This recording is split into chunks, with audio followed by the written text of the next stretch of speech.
ఒక మంచి కథ విందాం.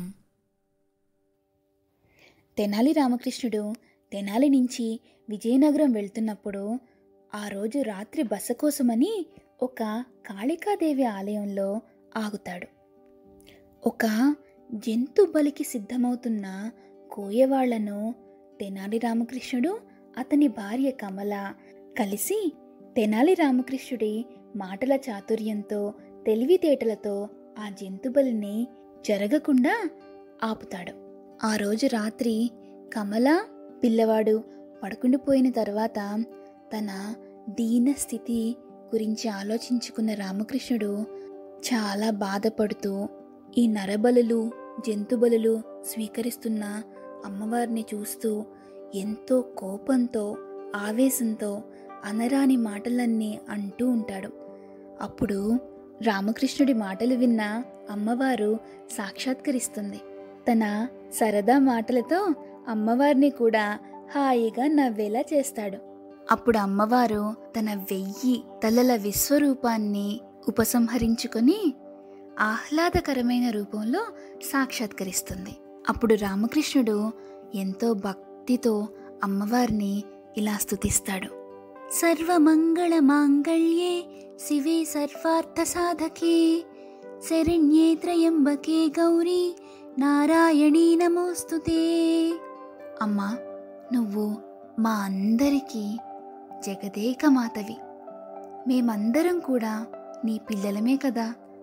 మాలో కొంతమంది మూర్ఖత్వంతో, అమాయకత్వంతో నీకు జంతుబలి, నరబలి ఇస్తున్నా సరే పట్టించుకోవటం లేదనే కోపంతోనే నిన్ను అనరాని మాటలన్నీ అన్నాను. కానీ దయగల్లి తల్లివే కదా, నీ ముందు నేనెంతటి వాణ్ణమ్మా, నన్ను అనుగ్రహించు తల్లి అని రామకృష్ణుడు సాష్టాంగపడి ఎంతో భక్తితో ఆ కాళికాదేవిని నమస్కరిస్తాడు. అప్పుడు అమ్మవారు, నా పిల్లలకి దీవెనలే తప్ప తన పిల్లల మీద కోపం ఎలా ఉంటుందయ్యా చెప్పు అంటూ అమ్మవారు చాలా హాయిగా నవ్వుతూ తన 2 చేతులను ముందుకు చాచుతుంది. వెంటనే అమ్మవారి 2 చేతుల్లో 2 మిలమిలా మెరిసిపోయే బంగారు పాత్రలు ప్రత్యక్షమవుతాయి.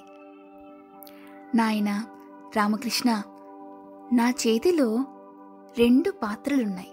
ఒకటేమో విజ్ఞానం, ఇంకొకటేమో ధనం.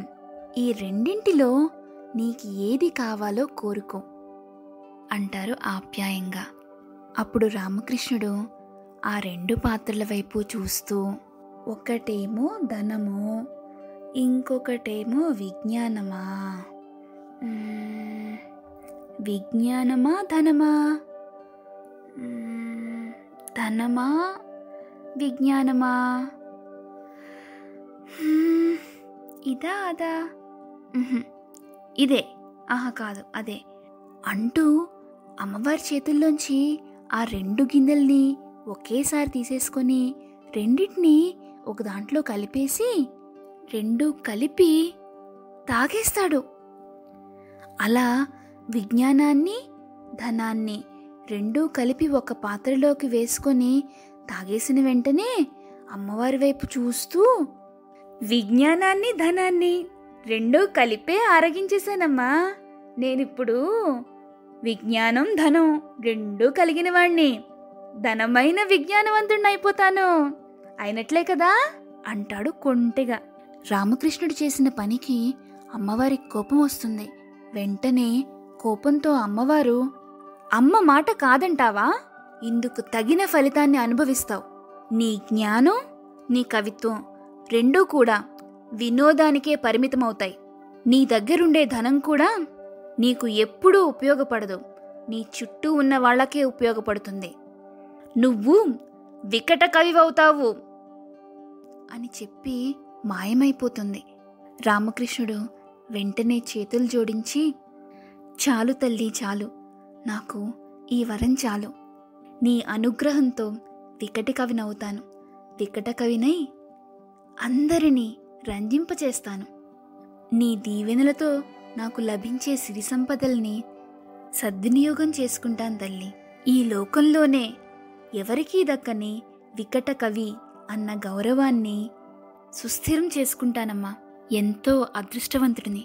నాకు అమ్మవి కదా, అడుగడుగునా నాకు తోడుగా ఉండి నన్ను కాపాడు తల్లి అని ఎంతో భక్తిగా ప్రార్థిస్తాడు. ఈ సందడికి ఆలయం బయట పడుకున్న కమలకి మెలకు వస్తుంది. వెంటనే రామకృష్ణుడు కమల దగ్గరికి వెళ్ళి జరిగిందంతా వివరిస్తాడు.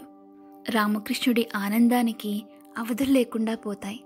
ఎంతో ఉత్సాహంగా జరిగిందంతా పూసగుచ్చినట్టుగా వివరిస్తాడు కమలకి. కమల కూడా ఎంతో సంతోషిస్తుంది.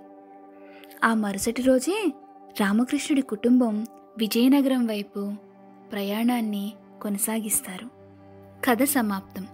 ఇంకొక మంచి తెనాలి రామకృష్ణుడి కథతో మళ్ళీ కలుసుకుందాం. అంతవరకు సెలవు.